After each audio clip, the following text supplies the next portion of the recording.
மலபார் கோல்டில் ஒரு gold scheme ஒன்று போட்டிருந்தேன். மந்த்லி 2000 கட்டுற மாதிரி. ஆக்சுவலி நான் போடும்போது நகை விலை கொஞ்சம் கம்மியாக இருந்தது. அப்போ ரேட்டுக்கு நான் இது பண்ணியிருந்து தான் ஒரு 2 கிராம்ஸ் எடுக்கலாம் அப்படின்னு சொல்லிட்டு தான் நான் அமௌண்ட்டு போட்டேன். பட் அதுக்கப்புறம் பார்த்திங்கன்னா 1 இயர் ஆகிடுச்சு.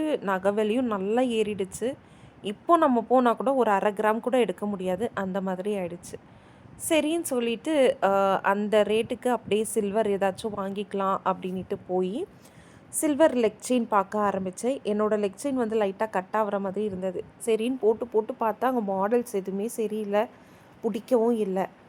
அதுக்கப்புறம் வேறு எதுனா வாங்கிக்கலாம் அப்படின்னு சொல்லிட்டு ஒரு ஐட்டம் சூஸ் பண்ணதுக்கப்புறம் அவங்க என்ன சொல்லிட்டாங்கன்னா, வேறு பிரான்ச்சுக்கு தான் நீங்கள் போகணும், நீங்கள் எங்கே கட்டினீங்களோ அந்த பிரான்ச்சுக்கு போயிட்டு நீங்கள் வாங்கிக்கோங்க அப்படின்ட்டாங்க. போனதே வேஸ்ட் ஆகிடுச்சு. சரி, எப்படியோ லெக் செயின் மாற்ற வந்துட்டோம், நம்ம ஜிஆர்டிக்கு போயிட்டு லெக் செயின் மாற்றிக்கலாம் அப்படின்னு சொல்லிட்டு போனோம். போய் 2 ட்ரே தான் காமிச்சாங்க. அந்த 2வது ட்ரேலேயே பிடிச்சிருச்சு. ஸோ இந்த மாடல் தான் வாங்கியிருந்தேன். போயிட்டு லெக் செயின் எல்லாம் மாற்றிட்டு அங்கத்துலேருந்து அப்படியே ஆஃப்டர்நூன் லஞ்சை சாப்பிட்டுட்டு வீட்டுக்கும் வந்துட்டேன். வீட்டுக்கு வரும்போது சரியான டயர்ட். பிகாஸ் நைட் ஷிஃப்ட்டு முடிச்சுட்டு காலைல 7:30க்கு முடிச்சுட்டு அப்படியே டிஃபன் எல்லாம் சாப்பிட்டுட்டு வெளியே கிளம்புனேன். ஃபேஸ்லேயே நல்லா டயர்ட்னஸ் தெரியுது. டயர்ட்னஸோடு அப்படியே தூங்க போயிட்டேன்.